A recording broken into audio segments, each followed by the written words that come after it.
Hello student, हम लोग पिछले वीडियो में लॉ ऑफ ऑस्मोटिक प्रेशर और ऑस्मोटिक प्रेशर ज्ञात करने के लिए फार्मूला स्थापित किए थे ना। पिछले वीडियो में हम लोग क्या पढ़े थे? Law of osmotic pressure. Law of osmotic pressure के विषय में किसने बताया था? वान टॉप नामक वैज्ञानिक ने। इसमें हम लोग 3 लॉ पढ़े थे: बॉयज वान टॉप का नियम, चार्ल्स वान टॉप का नियम और एवोगाड्रो वान टॉप का नियम। उसके बाद तीनों को हम लोग सम्मिलित किए थे तो एक फार्मूला आया था। ये मतलब पाई बराबर GRT/mv, ठीक है ना। उस फार्मूला पर आज हम लोग इस वीडियो में न्यूमेरिकल देखेंगे। चूँकि फार्मूला तो हम लोग स्थापित कर दिए थे, है ना। एग्जाम में आपको फार्मूला पूछेंगे जो हम लोग लॉ ऑफ ऑस्मोटिक प्रेशर के लिए फार्मूला स्थापित किया था, पाई v बराबर nRT, ठीक है ना। उसको प्रूव करने के लिए एग्जाम में पूछते हैं और उससे संबंधित निश्चित रूप से न्यूमेरिकल रहते हैं। इसलिए मतलब ऑस्मोटिक प्रेशर ज्ञात करने के लिए होते हैं। तो आज हम लोग इस वीडियो में कुछ न्यूमेरिकल्स देखेंगे। ऑस्मोटिक प्रेशर ज्ञात करने के लिए जो फार्मूला स्थापित किए थे उस पर एक क्वेश्चन है आपका। ये क्वेश्चन दिया हुआ है, ये 17 डिग्री C ताप पर 1.75 ग्राम सुक्रोज 150 मिलीलीटर विलयन में घुला है, तो इसके जलीय विलयन का परिसारक दाब ज्ञात करें। जबकि आपका R मतलब विलयन स्थिरांक सोल्यूशन कांस्टेंट का वैल्यू है दिया हुआ, या ये कांस्टेंट है, ये हमेशा हम लोग इसी को पुट करेंगे 0.0821 litre atmospheric pressure mole inverse kelvin inverse. ATM मतलब ATM का फुल फॉर्म होता है एटमॉस्फेरिक प्रेशर। इसको शॉर्ट में हम लोग ATM लिखते हैं। ये ATM जो मतलब ATM मशीन है वो ATM मशीन वाली नहीं है। ATM मीन्स यहाँ एटमॉस्फेरिक प्रेशर होता है, जिसको हिंदी में हम लोग वायुमंडलीय दाब कहते हैं। एक वायुमंडलीय दाब को एक बार भी हम लोग कहते हैं। अगर बार भी यहाँ यूनिट लिखेंगे तो अभी वही होंगे, मतलब बार और वायुमंडलीय दाब दोनों का वैल्यू एक ही होता है, जिसका मिलीमीटर में माप जो है 760 mm के बराबर होता है, ठीक है ना। तो हम लोग देखते हैं इस क्वेश्चन में क्या क्या दिया हुआ है और सोल्व करते हैं, लिखेंगे। इसमें आपको दिया हुआ है टेम्परेचर दिया हुआ है 17 डिग्री C, ठीक है ना। ये टेम्परेचर डिग्री C में है। इस क्वेश्चन में हम लोग एब्सोल्यूट टेम्परेचर परम ताप की चर्चा किए हैं, इसलिए सबसे पहले इस टेम्परेचर को हम लोग केल्विन में बदल देंगे। केल्विन में बदलने के लिए क्या करेंगे? जो भी टेम्परेचर डिग्री C में होंगे उसमें 273 जोड़ देंगे। मतलब यहाँ पर टेम्परेचर आपको दिया हुआ है 17 डिग्री C, ठीक है ना। इस 17 डिग्री C में 273 जोड़ देंगे और उसको केल्विन में कन्वर्ट करेंगे। क्योंकि इस क्वेश्चन में इस परिसारक दाब के नियम में हम लोग एब्सोल्यूट टेम्परेचर की चर्चा किए थे। परम ताप को केल्विन में मापा जाता है, इसलिए डिग्री को सबसे पहले डिग्री C में जो टेम्परेचर दिया हुआ है उसको हम ये मतलब केल्विन में कन्वर्ट करेंगे। तो लिखेंगे 200, ये 17 इसमें जोड़ देंगे, मतलब इसको हम ऐसे लिखेंगे 217 नहीं 273 है ना। ये 273 और जोड़ 17 मतलब 290 के लिए लिखेंगे, ठीक। इसमें विलय सुक्रोज है जिसकी मात्रा दिया हुआ है 1.75 ग्राम और विलयन का आयतन भी मतलब वॉल्यूम दिया हुआ है 150 मिलीलीटर, है ना। इस 150 मिलीलीटर को हम लोग लीटर में कन्वर्ट कर लेंगे। लीटर में कन्वर्ट करने के लिए इसको हम 1000 से भाग करेंगे, ठीक है ना। तो 1000 से भाग करेंगे तो ये आपका आ जाएगा, ये एक शून्य से एक शून्य कट जाएंगे और ये हो जाएंगे मतलब 3/20 मतलब 3/20 लीटर। अब आप एक चीज़ कहेंगे इसको 1000 से भाग क्यों दिया? तो हम लोग जानते हैं कि 1 लीटर बराबर होता है 1000 मिलीलीटर, इसलिए ml को मतलब मिलीलीटर को लीटर में बदलने के लिए 1000 से भाग दिया, ठीक। तो इसमें T हमको मालूम है, मतलब टेम्परेचर हो गया 290 केल्विन। गिवन मास, विलय की गिवन मास मतलब सुक्रोज की दी गई मात्रा 1.75 ग्राम है। और वॉल्यूम, विलियन का वॉल्यूम दिया हुआ है 150 मिलीलीटर, जिसको हम लोग लीटर में कन्वर्ट कर लिए। लीटर में कन्वर्ट करने के लिए हम लोग इसको 1000 से भाग दिए, तो ये कट कर आ गया आपका ये 3/20 मतलब 3/20 लीटर। ठीक है, इसमें आपका R भी दिया हुआ है। R है आपका 0.0281 और M हम लोग निकाल लेंगे। ठीक है ना, M मतलब होता है मॉलिक्यूलर वेट, है ना। विलय की मॉलिक्यूलर वेट मतलब सुक्रोज का अनुभार ज्ञात करना है। ठीक है, सुक्रोज का सूत्र होता है C12H22O11, मतलब सुक्रोज और चीनी दोनों का सूत्र एक ही है। ठीक है, इसी की अनुभार ज्ञात करेंगे। अनुभार ज्ञात करेंगे तो हम लोग लिखेंगे C की जगह पर 12, हम लोग जानते हैं कार्बन का वेट 12 होता है, और हाइड्रोजन के लिए हाइड्रोजन के लिए पहले लिख लीजिए 12 गुना 12 जोड़, मतलब जोड़ हाइड्रोजन का 1, इसको 22 से गुना कर दीजिए क्योंकि इसकी संख्या 22 है। और ऑक्सीजन का वेट होता है 16, इसको 11 से गुना करिए तो ये हो जाएंगे 144, 22 और 16 को 11 से मल्टीप्लाई कीजिएगा मतलब 16 को 11 से, तो ये आ जाएंगे 176 मतलब 176, टोटल हो जाएंगे 342 ग्राम। इस तरह से हमको M भी निकल गया, मतलब मॉलिक्यूलर वेट अनुभार भी प्राप्त हो गया। अब इसमें हमको लोगों को निकालना है पाई, है ना, मतलब परिसारक दाब क्या है। तो हम परिसारक दाब निकालने की जो फार्मूला है उसमें इसको डाल देंगे। हम लोग इधर लिख लेते हैं C का वेट होता है 12, हाइड्रोजन का 1 और ऑक्सीजन का ये 16 होता है। ठीक है ना, ये क्वेश्चन में दिया हुआ नहीं रहेंगे। ठीक है ना, इसको हम लोग हमेशा याद रखेंगे, खुद इसको पुट करेंगे।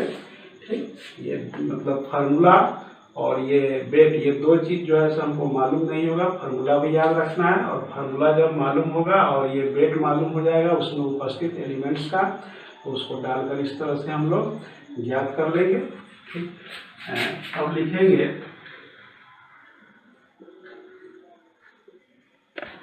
we know that, हम लोग जानते हैं पाई मतलब ऑस्मोटिक प्रेशर बराबर है GRT/mv।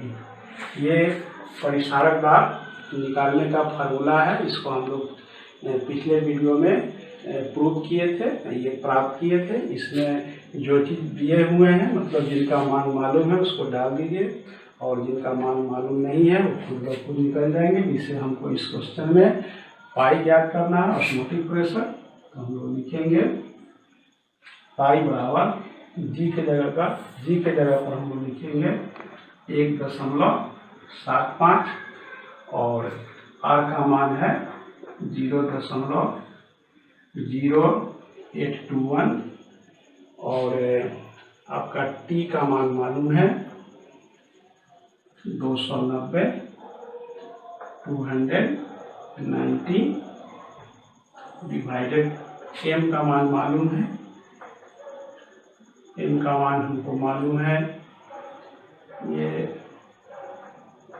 342 और V भी हमको मालूम है 3/20।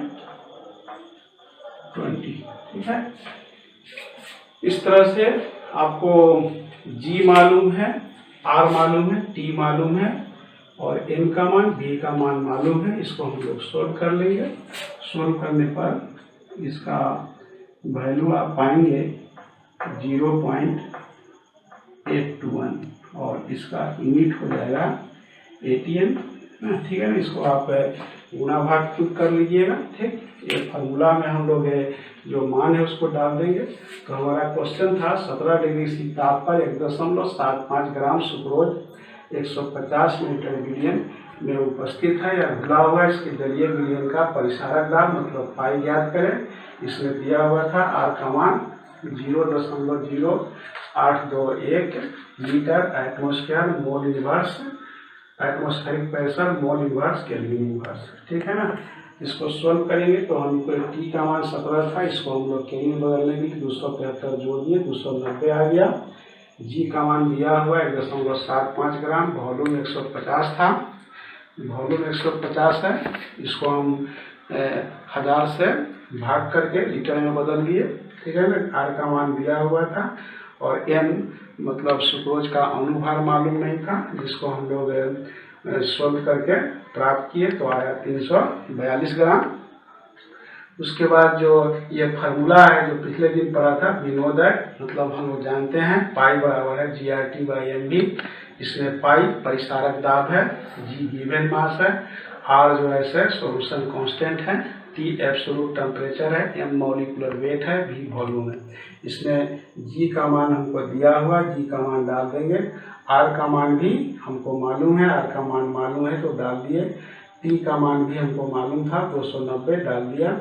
एम का मान भी मालूम था 342 डाल दिया और भी का मान भी मालूम है 3/20 इसको डाले। इस सब को जो है गुना भाग आप करेंगे, गुना भाग कीजिएगा तो इसका आंसर आना चाहिए अप्रॉक्स 0.812 एटीएम लिखेंगे। एटीएम मतलब होता है वायुमंडलीय दाब। इसको हिंदी में एटीएम को अगर आप लिखना चाहेंगे तो इसको लिखिएगा वायुमंडलीय दाब। इसको हिंदी में आप एटीएम पर जगह पर वायुमंडलीय दाब लिखिए। ठीक है। इसको समझने में कोई प्रॉब्लम नहीं है। अगर प्रॉब्लम हो तो हम लोग फिर से इसको डिस्कस कर लेंगे। ठीक है। अब देखेंगे नेक्स्ट क्वेश्चन। अब आपका नेक्स्ट क्वेश्चन है किस ताप क्रम पर 5% यूरिया बिलियन का परिसारक दाब 7 वायुमंडलीय दाब होगा, जबकि आर बराबर वही है 0.0821। ठीक है ना। ये दिया हुआ है। ये क्वेश्चन है कि किस टेम्परेचर पर 5% है ना 5% यूरिया के बिलियन का परिसारक दाब 7 मतलब एटीएम होंगे। ठीक है ना। और हम लोग इसको सोल्व करेंगे। इस क्वेश्चन में जो सबसे पहले जो दिया हुआ जो टर्म सब है उसको हम लोग लिख लेंगे। इसमें आपका दिया हुआ है आर बराबर है 0.0821 और ये 5% यूरिया मतलब ये 100 मिलीलीटर है बिलियन होंगे। यूरिया के 5% का मतलब हुआ ये 100 मिलीलीटर। 5% यूरिया के बिलियन का मतलब हुआ 100 मिलीलीटर बिलियन में यूरिया का मात्रा 5 ग्राम। मतलब इसमें 5% means 5 gram urea 100 millilitre billion में उपस्थित है। अगर बिलियन का आयतन 100 मिलीलीटर है तो उसमें यूरिया की मात्रा कितना होगा 5 ग्राम होगा। मतलब इसमें भी हो जाएंगे 100 और जी हो जाएंगे 5 ग्राम। ठीक है ना। परसेंटेज मतलब होता है 100 के टर्म में परसेंटेज को व्यक्त किया जाता है। इसलिए यहाँ पर हम लोग लिखेंगे जी बराबर 5 ग्राम और भी लिख देंगे 100 मिलीलीटर। अब ये भी 100 कहाँ से आया क्वेश्चन में तो दिखता नहीं है। ये जो परसेंटेज जो है ना 5%, 5% मतलब होता है 100। इसका 5% मतलब हो गया 100 में 5 मतलब टोटल वॉल्यूम 100 मिलीलीटर है तो उसमें यूरिया का क्वांटिटी यूरिया की मात्रा कितना होंगे 5 होंगे। इसीलिए जी के जगह पर 5 लिखा और भी के जगह पर कितना लिखा 100 लिखा। अब इस 100 मिलीलीटर को हम लोग ये 1000 से डिवाइड कर देंगे, 1000 से डिवाइड करके और इसको कौन सी बदल लेंगे, लीटर में बदल लेंगे, मतलब 1/10 लीटर हो जाएंगे। ठीक, 1/10 लीटर हो जाएंगे। और आपका पाई दिया हुआ है, पाई दिया हुआ है 780 m, मतलब 7 बाई मान लिए 780 m। ठीक है, और हम लोग m ज्ञात कर लेंगे।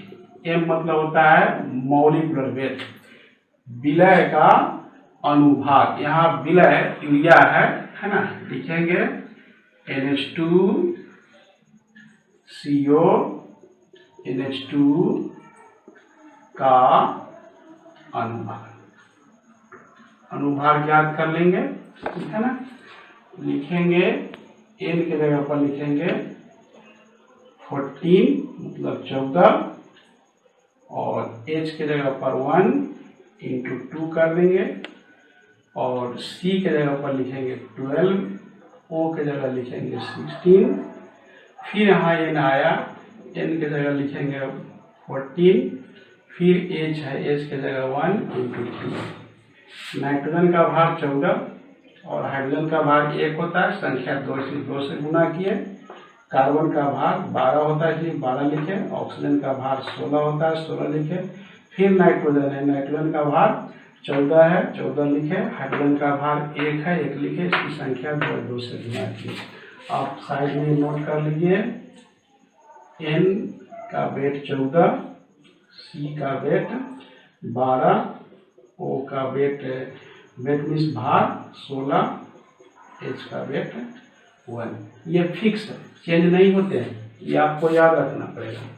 इस तरह से ये निकल कर आ जाता है आपका 1 × 14 + 2 + 12 + 16 + 14 + 2 टोटल हो जाता है आपका ये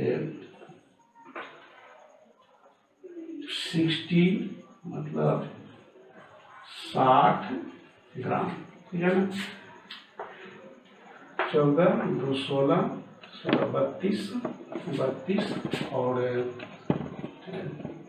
14 × 28 60। ठीक, इसमें आपको निकालना है ये T का मान, टेम्परेचर ज्ञात करना है। ठीक है ना, हम लोग जानते हैं, लिखेंगे वी नो दैट, हम लोग जानते हैं ये पाई बराबर है GRT/mv, इसीलिए हम लोग लिख सकते हैं T बराबर है पाई mv/gr। ठीक है, नहीं तो इसी में डाल देंगे वैल्यू, उससे भी आपको प्राप्त हो जाएगा। तिरछा तिरछी गुना कीजिएगा तो आपका फार्मूला हो जाएगा।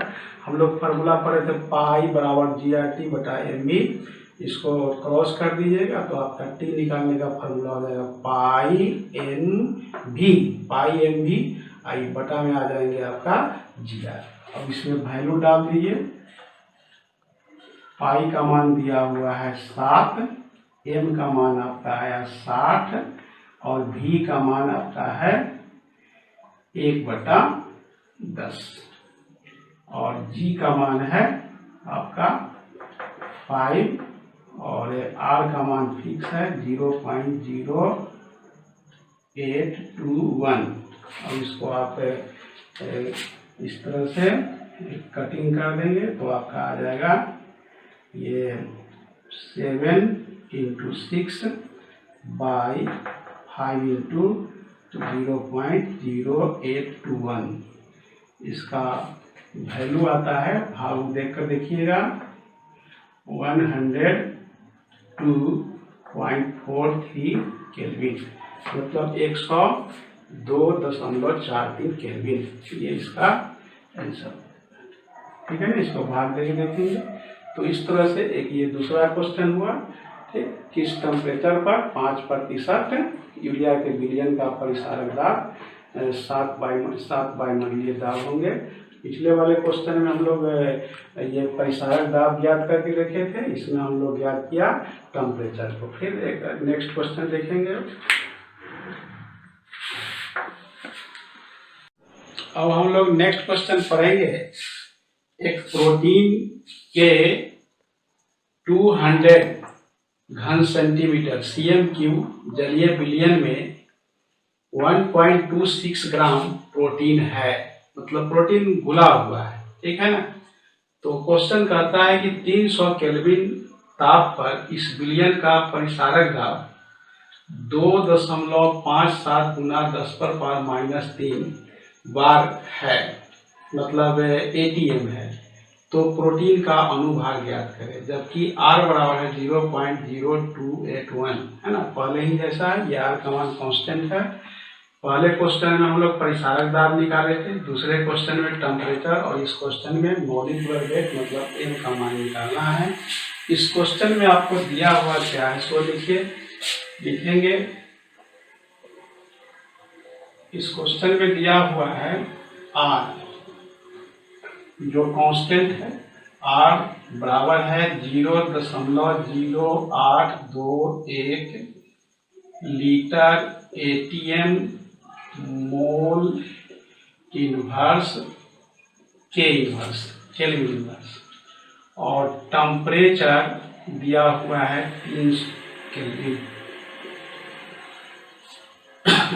300 केल्विन है, और G का मान दिया हुआ है 1.26 ग्राम, मतलब प्रोटीन की दी गई मात्रा 1.26 ग्राम है। और पाई परिसारक दाब दिया हुआ है 2.57 गुना 10⁻³ बार, ठीक है। इसमें हमको निकालना है M का मान, ठीक। इसमें वॉल्यूम दिया हुआ है आपका V बराबर है 200 घन सेंटीमीटर। इसको आप 1000 से भाग करके आप लीटर में कन्वर्ट कर देना, मतलब 0.2 लीटर, ठीक। अब हम लोग इसको जो फार्मूला है उसमें इसको डाल देंगे, लिखेंगे। We know that पाई बराबर है GRT बाई MV, ठीक है। इसीलिए M निकालना है, तो M बराबर हो जाएगा, ये तिरछा तिरछी गुना करेंगे तो ये हो जाएंगे GRT बाई पाई। अब इसमें जो जो आपका टर्म दिया हुआ है उसका मान डाल देंगे। जैसे इसमें आपका दिया हुआ है G का मान है 1.26, R का मान है 0.0821 और T का मान दिया हुआ है 300, ठीक है। और आपका पाई दिया हुआ है 2.57 गुना 10⁻³ और वॉल्यूम है 0.2 लीटर, ठीक है। इस तरह से ये G का मान 1.26 क्वेश्चन से, R का मान 0.0821 ये भी क्वेश्चन से ही है, और टेम्परेचर T है ये भी क्वेश्चन से ही है 300 केल्विन, और पाई का मान भी आपको दिया हुआ है 2.57 गुना 10⁻³ ये भी क्वेश्चन से ही है, और वॉल्यूम आपका 0.2 लीटर ये भी क्वेश्चन से ही है। इसको आप गुना भाग करके देखेंगे, सोल्व करेंगे तो इसका वैल्यू आता है 61.022 ग्राम, ठीक है ना। ये इसका आंसर हो जाएंगे। इसको आप गुना भाग करके देख लेंगे। तो इस तरह से हम परिसारक दाब का जो नियम पढ़े थे उससे संबंधित फार्मूला स्थापित किए, पाई बराबर GRT/MV, उससे संबंधित 3 न्यूमेरिकल देखे। पहले न्यूमेरिकल में हम लोग ये परिसारक दाब निकालना सीखे, दूसरे में हम लोग टेम्परेचर निकालना सीखे, और तीसरे में मॉलिक्यूलर वेट मतलब M निकालना सीखे। इस वीडियो में हम लोग सिर्फ न्यूमेरिकल ही पढ़े हैं, और इस वीडियो में इतना ही रहेंगे, और नेक्स्ट वीडियो में हम इसके आगे कंटिन्यू रहेंगे। ठीक है ना।